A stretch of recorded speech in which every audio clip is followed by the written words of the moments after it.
Dans une salle de presse étouffante, deux chiffres s'entrechoquent silencieusement.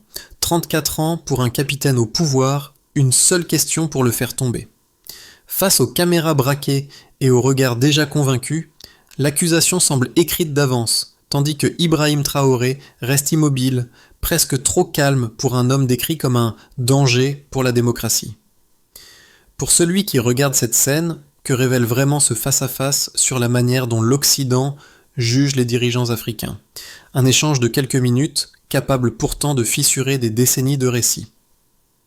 Ce qui s'est joué dans cette salle dépasse largement l'échange tendu entre un journaliste occidental et un chef d'État africain. La promesse implicite de cette histoire tient en 10 mots: comprendre comment un récit peut façonner un pouvoir entier. Car derrière la question agressive, il y avait un risque réel. Transformer une conférence de presse en procès public où chaque mot aurait pu être utilisé pour confirmer un jugement déjà décidé. Et pourtant, quelque chose d'inattendu s'est produit. Au lieu d'un leader acculé, c'est la construction même du discours médiatique qui s'est fissurée, obligeant la salle. Et plus tard, Le Monde a interrogé ses propres certitudes. Cette scène est devenue un point d'appui, un moment où les enjeux se cristallisent. Souveraineté, dignité, pouvoir de narration. Et si la question n'avait jamais été « que va-t-il répondre ?», mais que va-t-on découvrir sur nous-mêmes en le regardant répondre ? À partir de là, toute la dynamique bascule. Deux choses se sont produites dans les 2 premières minutes que presque personne n'a relevées. D'abord, la salle comptait plus de 40 journalistes internationaux. Ensuite, plus de 20 minutes de questions classiques avaient déjà cherché à tester la patience du président. Et c'est précisément dans cette zone tranquille que s'est glissée la véritable révélation. Ibrahim Traoré n'était pas venu pour survivre à une conférence de presse, il était venu pour reprendre la maîtrise du cadre, calmement, méthodiquement, sans hausser la voix. Le contexte qui mène à ce moment est essentiel. La conférence était annoncée depuis des semaines et chaque grande rédaction occidentale y avait dépêché ses correspondants les plus aguerris au Burkina Faso. Dans leur carnet, les interrogations étaient déjà organisées: légitimité du pouvoir, accusation d'alignement géopolitique, critiques sur les choix souverains du pays. La scène semblait donc écrite à l'avance, comme si la fonction du journaliste n'était plus d'explorer, mais de confirmer une grille de lecture préexistante. C'est là que se loge la chaîne causale qui éclaire tout. Un leader jeune, issu d'une révolution interne, un environnement médiatique habitué à des dirigeants déstabilisés par le soupçon moral, une salle saturée d'attentes, et un public international prêt à consommer un récit familier. Tout indiquait que la séquence devait se dérouler comme tant d'autres avant elle. Pourtant, au moment où le journaliste occidental s'est levé, visage tendu, micro serré comme une arme rhétorique, quelque chose s'est inversé. L'accusation n'était pas une question, mais un verdict anticipé. Et c'est précisément là que le dans ce passage prend tout son sens. Avant même de répondre, Ibrahim Traoré avait déjà démantelé l'équilibre de la scène, simplement par la manière dont il observait la salle, rassemblant chaque regard comme pour rappeler que le pouvoir ne réside pas dans l'agression, mais dans la maîtrise. C'est cette bascule silencieuse, un déplacement presque imperceptible, qui prépare tout ce qui suivra. Au milieu de cette tension presque palpable, un témoin discret devient notre guide. Un journaliste africain, assis au 3e rang, celui que personne ne voit vraiment quand les projecteurs sont braqués sur l'Occident. Il observe non pas la question, mais la réaction de la salle. Il remarque les mains crispées, les respirations bloquées, et surtout cette attente silencieuse que tout bascule d'un instant à l'autre. Pour lui, la scène n'a rien d'abstrait. Elle résonne avec des décennies d'interviews où les dirigeants africains étaient réduits à se défendre, jamais à expliquer. Lorsque le journaliste occidental lance son accusation, tranchante et sûre d'elle, ce témoin comprend immédiatement que l'échange ne porte plus sur une demande d'éclaircissement, mais sur une tentative de définir le narratif avant même que la réponse n'existe. Pourtant, il voit aussi la réaction inhabituelle. Aucun énervement, aucune crispation, seulement un calme méthodique qui commence déjà à déconstruire l'assaut verbal. Cette impression, il la perçoit avant tout le monde, comme si la pièce changeait de densité. Ce journaliste africain devient alors le prisme le plus pertinent pour mesurer l'impact précoce de la scène. Il voit les regards se détourner dans les premiers rangs, la gêne s'installer chez certains correspondants occidentaux, et cette étrange sensation que le script commence à se retourner contre celui qui pensait le contrôler. Il sait aussi que ce glissement est rare, presque inédit. Il témoigne d'un leadership qui ne se contente pas de répondre, mais qui reformule la dynamique même de la discussion. Dans son carnet, il n'écrit qu'une seule phrase. Quelque chose change ici. 12 mots, mais tout y est, tout commence par une étincelle. Le journaliste occidental se lève, place son micro devant lui comme un couperet et lance une accusation déguisée en question. Le ton est sec, la formulation tranchée et l'intention claire provoquer un déséquilibre immédiat. Dans la salle, les murmures s'éteignent d'un coup. Les caméras se figent. Ce premier geste est le déclencheur, celui qui transforme une conférence de presse ordinaire en affrontement symbolique. Avant même que la réponse n'arrive, un changement subtil s'opère. Les premiers rangs, ceux des rédactions européennes et américaines, adoptent un mélange d'attente et de certitude. Ils connaissent ce scénario, l'ont vu des dizaines de fois dans d'autres capitales africaines. Poser une question accusatrice, provoquer un agacement, récolter une réaction émotionnelle, puis inscrire cette réaction dans un récit déjà prêt. Derrière eux, les journalistes africains observent un rituel familier, presque mécanique. Et pourtant, quelque chose dans la posture d'Ibrahim Traoré signale que ce rituel ne va pas suivre sa trajectoire habituelle. Le pic se produit quand la salle retient son souffle. Au lieu de se justifier, de s'énerver ou de rejeter la question, Ibrahim Traoré s'avance légèrement, fixe le journaliste dans les yeux et répond par un sourire. Un sourire si calme qu'il perturbe toute stratégie agressive. C'est la rupture, le point où la dynamique se renverse. Les coordonnées du pouvoir glissent d'un côté à l'autre sans un mot de trop. La salle entière le ressent, même ceux qui espéraient une scène explosive. Puis vient le renversement total. Ibrahim Traoré remercie d'abord pour la question, désarmant la posture hostile. Ensuite, il inverse la direction de l'interrogation en posant une simple demande. « Quand vous avez vu mon peuple, avait-il l'air de vivre sous un homme fort ?» Cette question, courte mais précise, dévie brutalement l'axe du débat. Le journaliste occidental, venu pour imposer une lecture du monde, se retrouve soudain obligé de considérer la réalité qu'il a observée lui-même, un geste rare, presque déstabilisant pour celui qui pensait mener l'échange. À partir de là, les ondes de choc se déploient dans la pièce. Les journalistes africains redressent la tête. Les correspondants occidentaux changent imperceptiblement de posture. Les caméramans ajustent leur cadre, conscients que ce moment est différent, peut-être historique. Ibrahim Traoré parle sans hausser la voix, mais chaque phrase creuse un peu plus l'écart entre le récit attendu et la réalité qu'il décrit. Sa déclaration sur son salaire modeste, son absence de comptes étrangers, son refus d'être un homme fort selon les définitions occidentales, tout cela brise les stéréotypes qui structurent habituellement ce type de confrontation. La scène atteint son paroxysme lorsque le journaliste tente de reprendre la parole, mais se retrouve stoppé net, non pas par l'agressivité, mais par une demande de respect. Ce moment, court et précis, agit comme une lame. Il coupe toute tentative de manipulation rhétorique et rétablit les règles d'un dialogue équitable. La fragilité du dispositif médiatique devient soudain visible. Puis la vague redescend. Une seconde de silence, un regard incertain du journaliste, une salle suspendue, et la prise de conscience générale. Le script habituel a éclaté. Ce n'est plus un échange hostile, c'est un renversement complet de la logique imposée. Un avant et un après, net, irréversible. Avant que certains ne réduisent cette scène à une simple joute verbale, il faut revenir à 3 indicateurs concrets, 3 repères qui expliquent pourquoi la réponse d'Ibrahim Traoré a eu un tel impact en salle puis dans l'opinion. Ces chiffres ne sont pas là pour construire un mythe. Ils éclairent la dynamique réelle qui a précédé et suivi la confrontation.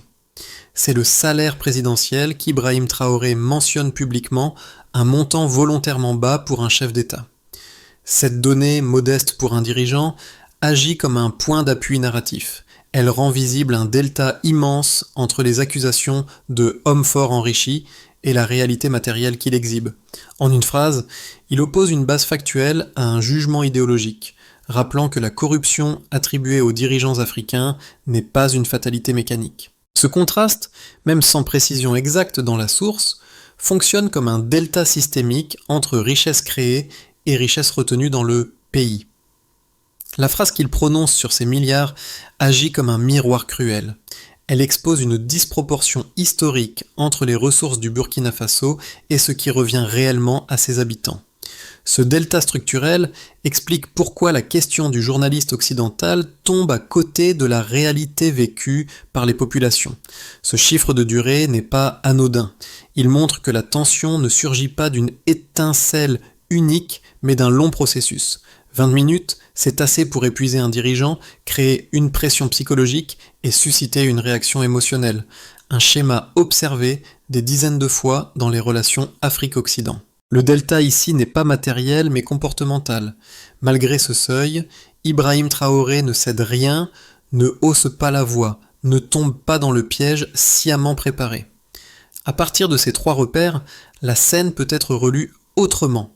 Non plus comme un moment d'éloquence improvisé, mais comme la réponse calculée d'un homme confronté à un dispositif rodé.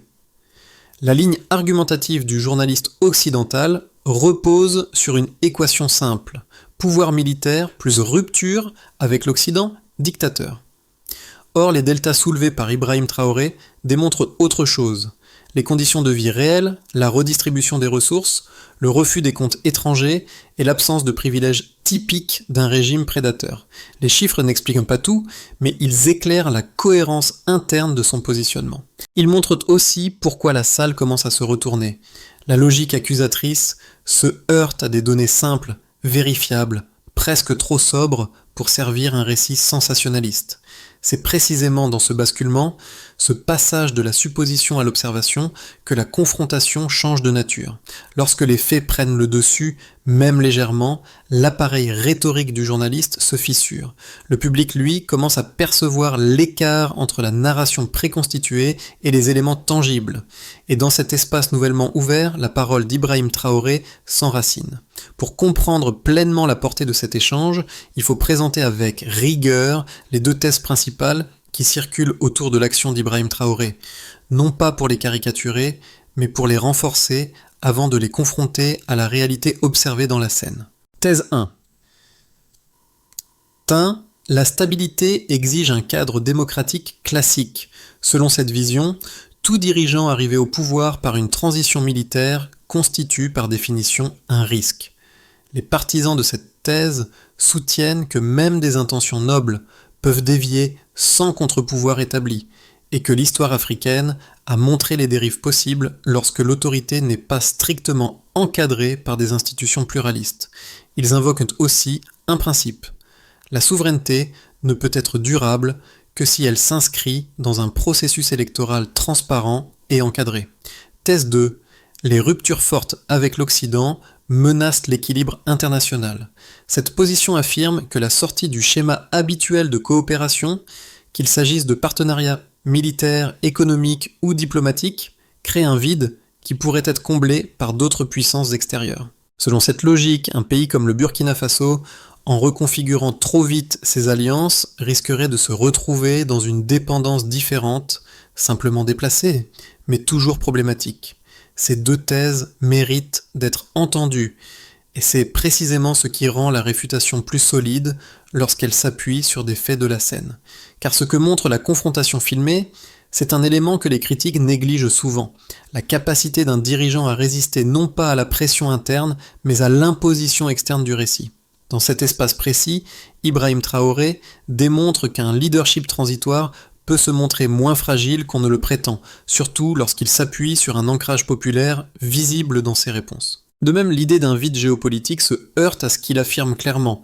L'alignement n'est pas un déplacement vers une autre puissance, mais un recentrage sur le Burkina Faso lui-même. La réfutation ne repose donc pas sur l'émotion de la scène, mais sur la cohérence entre discours, posture et intention déclarée. Un pays qui choisit sa trajectoire sans sans céder aux récits imposés, trouve là une forme de stabilité que les modèles classiques n'avaient jamais réellement garantie. Un basculement net. C'est ainsi que commence la seconde moitié de la scène, au moment précis où la dynamique cesse d'être un simple échange tendu pour devenir une révélation sur la structure même du pouvoir médiatique. À cet instant, Ibrahim Traoré prononce une phrase qui tranche avec tout ce qui avait précédé. Nous ne sommes alignés sur personne. Courte, directe, impossible à déformer, elle repositionne le débat à un endroit que le journaliste n'avait pas prévu. Celui de la souveraineté totale, non négociée, non attribuée à une puissance extérieure. Dans ce passage, fonctionne comme une coupure nette. La salle comprend soudain que l'enjeu n'est plus de défendre un homme, mais de comprendre ce que signifie pour un pays de refuser les catégories habituelles. Le journaliste, qui pensait dénoncer un alignement, découvre qu'il doit affronter une idée plus dérangeante, un État africain qui décide par lui-même sans demander validation. Cette bascule produit un choc silencieux. Les journalistes africains le perçoivent immédiatement. Les correspondants occidentaux, eux, affichent une hésitation nouvelle, comme si la logique habituelle de la confrontation venait de perdre ses repères. Ce moment change tout. Il transforme la séquence, redéfinit les rôles et prépare l'impact des parties suivantes. Lorsque le ce passage vient d'être franchi, la scène cesse d'être un affrontement isolé pour devenir un générateur d'effets multiples. Les répercussions se déploient en 4 directions distinctes: population locale, diaspora, nation étrangère et creux voisinage régional. Chacune réagit selon son histoire, ses attentes et les récits qui la traversent. La population nationale, population locale.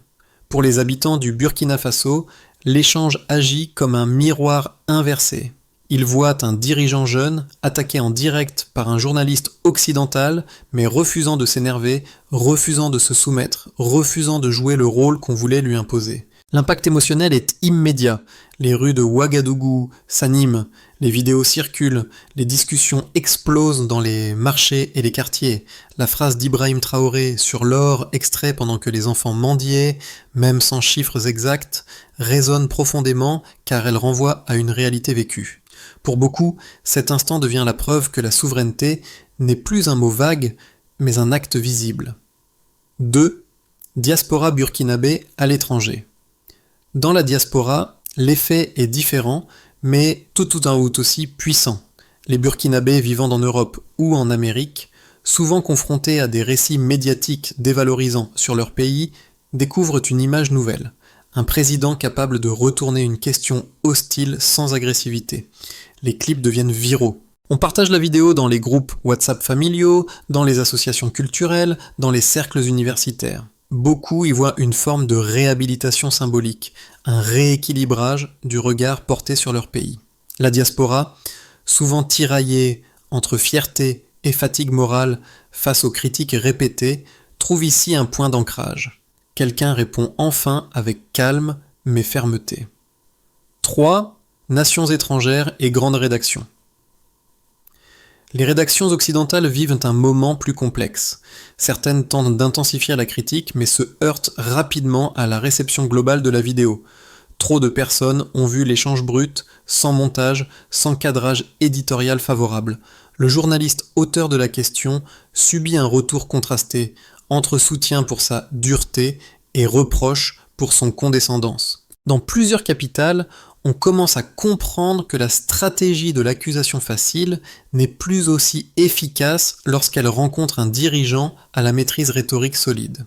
Les ministères observent, évaluent, ajustent leur ligne de communication, conscients que les mots prononcés dans cette salle circulent désormais bien au-delà du simple contexte diplomatique. 4. Régions et alliances voisines. Dans l'espace régional, l'effet domino est immédiat. Les pays voisins, eux-mêmes confrontés aux tensions post-coloniales, voient dans la posture d'Ibrahim Traoré un précédent. Les mouvements de jeunesse s'y réfèrent pour exiger transparence, renégociation de contrats miniers ou réduction de dépendance économique. Les dirigeants, même lorsqu'ils ne partagent pas sa méthode, comprennent que le terrain symbolique change. La conférence de presse devient un repère, un signal. Un pays peut affirmer sa souveraineté devant le monde sans s'effondrer sous les représailles instantanées. Ce moment n'a pas seulement changé un récit, il a modifié la manière dont ce récit peut désormais être contesté. À partir du moment où la vidéo devient virale, le paysage politique et médiatique se recompose. Les prochains mois peuvent évoluer selon 3 trajectoires distinctes, chacune reposant sur des dynamiques déjà visibles dans les réactions internes et internationales. Ces scénarios ne prédisent rien, ils décrivent des chemins possibles à partir de ce qui a commencé dans cette salle où Ibrahim Traoré a inversé le rapport de force. Le scénario central imagine un maintien de la dynamique actuelle. Le gouvernement poursuit ses réformes internes, renforce les structures locales et consolide le discours souverainiste sans escalader davantage les tensions extérieures. Les partenaires internationaux adoptent une attitude d'observation, ni rupture totale, ni rapprochement particulier, mais une phase de recalibrage. Dans ce cas, l'impact de la conférence reste surtout symbolique, mais il continue de nourrir la confiance populaire. Les mouvements citoyens s'installent dans un rythme méthodique, sans réellement bouleverser l'équilibre régional. Ce scénario voit le moment viral comme un déclencheur d'un mouvement plus large en Afrique de l'Ouest. Les jeunes militants, déjà inspirés par l'échange filmé, structurent leurs revendications autour de thématiques communes: souveraineté économique, transparence des contrats, valorisation des ressources locales. Les pays voisins, influencés par l'exemple d'Ibrahim Traoré, revoient certains accords et adoptent des politiques de transformation plus affirmées. Le Burkina Faso améliore ses infrastructures, renforce ses systèmes sociaux et gagne une reconnaissance plus franche sur la scène internationale. La crédibilité nouvellement acquise ouvre des collaborations respectueuses, fondées non sur l'ingérence, mais sur la réciprocité. Dans un scénario plus tendu, certains États ou institutions internationales pourraient répondre par des mesures de pression, restrictions économiques, rigidification des partenariats ou campagnes médiatiques intensifiées. Les difficultés internes, sécurité, économie, infrastructure deviennent des terrains où s'exercent ces tensions. Dans ce cas, la popularité d'Ibrahim Traoré demeure forte, mais la marge de manœuvre se réduit. Le risque ici n'est pas l'effondrement immédiat, mais la saturation progressive des capacités nationales sous la contrainte extérieure. Le futur dépend moins des alliances imposées que de la façon dont un pays raconte et construit sa propre cohérence interne. C'est ce qui a commencé dans cette salle et ce qui continuera dans les mois suivants. Ce moment n'a pas touché uniquement les analystes, les diplomates ou les journalistes. Il a atteint les spectateurs ordinaires, ceux qui n'avaient jamais assisté à une conférence de presse internationale, mais qui ont ressenti dans le ton calme d'Ibrahim Traoré quelque chose qui résonnait avec leur propre vécu.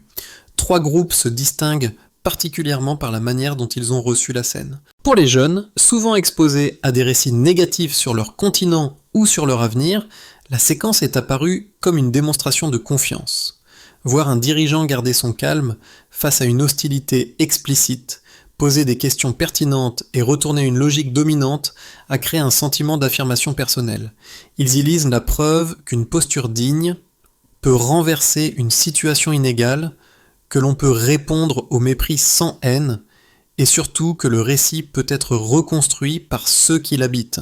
Pour ceux qui, au Burkina Faso ou dans la région, vivent quotidiennement les conséquences des décisions économiques, le moment porte une charge plus concrète. Lorsque Ibrahim Traoré évoque les enfants, l'or, les écoles sans toit et les hôpitaux sans médicaments, beaucoup reconnaissent des réalités qu'ils ont croisées ou subies. Le calme qu'il adopte face à la provocation n'est pas perçu comme de la politique, mais comme une forme de responsabilité devant ceux qui attendent plus qu'un discours. Ils attendent une amélioration tangible de leurs conditions de vie.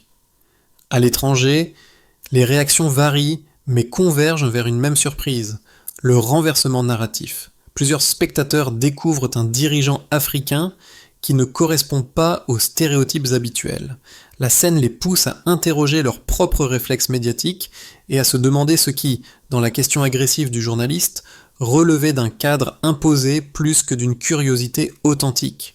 La dignité exprimée dans quelques minutes peut modifier la manière dont des milliers de personnes se perçoivent elles-mêmes et perçoivent le monde. L'échange dans la salle n'était pas une fin en soi. Il ouvrait la possibilité d'un chemin plus structuré, capable de transformer un moment symbolique en action durable. Pour comprendre comment cette dynamique peut se prolonger, il faut la traduire en une feuille de route concrète, une série d'étapes observables, pensées, pour ancrer l'élan révélé lorsque Ibrahim Traoré a repris la maîtrise du cadre. La première priorité consiste à consolider un langage commun autour de la souveraineté et de la dignité, deux notions qui ont émergé avec force dans la conférence.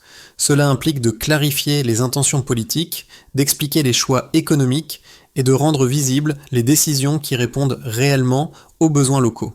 Pour que le moment reste crédible, il faut renforcer les mécanismes de contrôle citoyen, rapports publics, audit des contrats, communication régulière sur les ressources. La posture calme adoptée face aux journalistes doit se prolonger en actes mesurables afin que la population puisse suivre l'évolution des engagements. La scène a montré l'importance de définir clairement les conditions des partenariats internationaux. Une feuille de route efficace passerait par l'identification des partenaires prêts à respecter la souveraineté, tout en refusant les cadres asymétriques. Cela ancre la logique, travailler avec le monde, mais ne plus s'y dissoudre. Écoles rénovées, hôpitaux équipés, routes locales améliorées. Ces priorités répondent directement aux réalités évoquées dans l'échange. Transformer le moment médiatique en progrès concret crée une cohérence qui renforce la légitimité politique et sociale. C'est ici que la séquence filmée trouve son prolongement. Encourager les communautés à participer, à demander des comptes, à débattre sans crainte.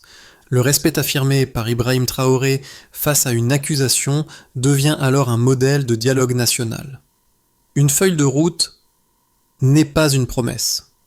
C'est une manière de rendre visible ce qui peut être construit après un instant décisif. Le journaliste africain du 3e rang, celui qui observait tout, celui qui avait senti le basculement avant les autres, revient naturellement comme motif de clôture. Dans ses notes, il n'avait inscrit qu'une seule phrase lors de l'échange. Quelque chose change ici.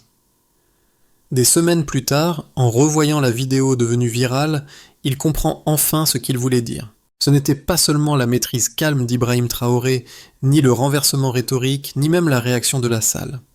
C'était le sentiment rare qu'un récit longtemps imposé venait de se fissurer, et que cette fissure ouvrait un espace où d'autres voix pouvaient enfin exister. Ce journaliste, témoin silencieux mais dépositaire d'une mémoire professionnelle lourde, regarde les images comme on regarde un tournant discret mais irréversible.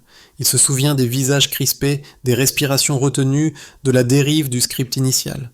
Et il voit, dans l'assurance tranquille du président, quelque chose qu'il n'avait pas vu depuis longtemps, la possibilité d'un leadership qui refuse l'humiliation sans recourir à la colère.